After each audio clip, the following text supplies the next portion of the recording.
We've got some time for some questions. First of all, from the media, then from some members. Laura Koonsberg from BBC.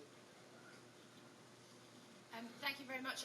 Mr Corbyn, let's go for the Ministry of Truth, as we are here in the Senate House. You've voted against the EU many times. Before today, you've branded some of its policies crazy and immoral. Would you now actually describe yourself as a pro-European? And also, you've barely mentioned one of the things that really matters to many of our viewers about the EU, which is the number of people coming from other countries in the EU to this country. Do you think too many people from other parts of the EU have come to live and work in the UK? No, I don't think too many have come. I think that the issue has to be of wages and regulations, which I included in my speech, and it's employers that try to undercut industry-wide agreements in the construction industry and others that are the problem. Hence the agency workers issue that I raised in my speech, as well as minimum wages that I raised in my speech. There has to be a case for a minimum wage tied to the cost of living all across the continent.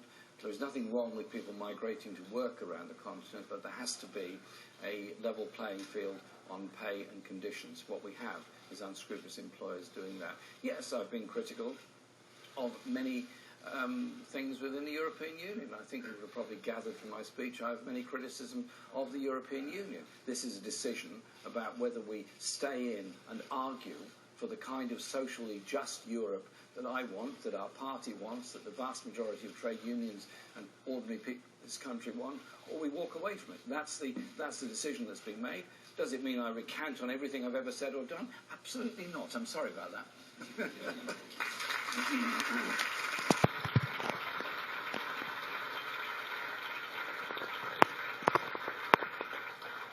Thanks, Jeremy. Sophie Ridge from Sky.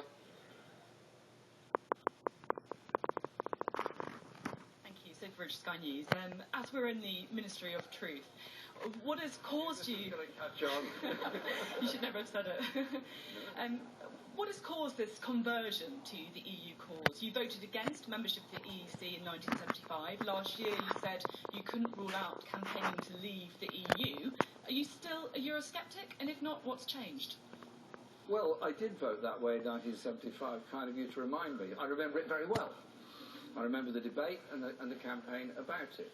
We've had a very big debate within the Labour Party and within trade unions. Overwhelmingly, the Labour Party and trade unions have come to the view that they want to campaign for a social, just Europe, to protect the workers' rights that we've got, to extend them and extend that degree of justice. That is the position we've reached. That's the position that has been adopted by the party. That's the party that I lead, and that's the position I'm putting forward.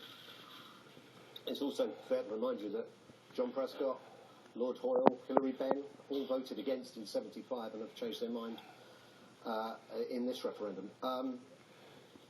Romilly Weeks from ITV.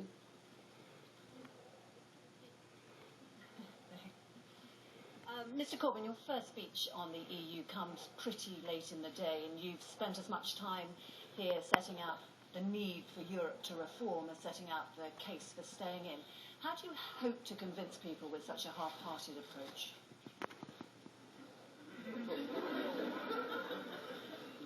I was elected leader of the party last September, which is 7 months ago. I have spoken at probably 150 public meetings during that time in different parts of the country. There's nothing half-hearted about what we're doing. There's nothing half-hearted about our campaigning. There's nothing half-hearted about our alliances.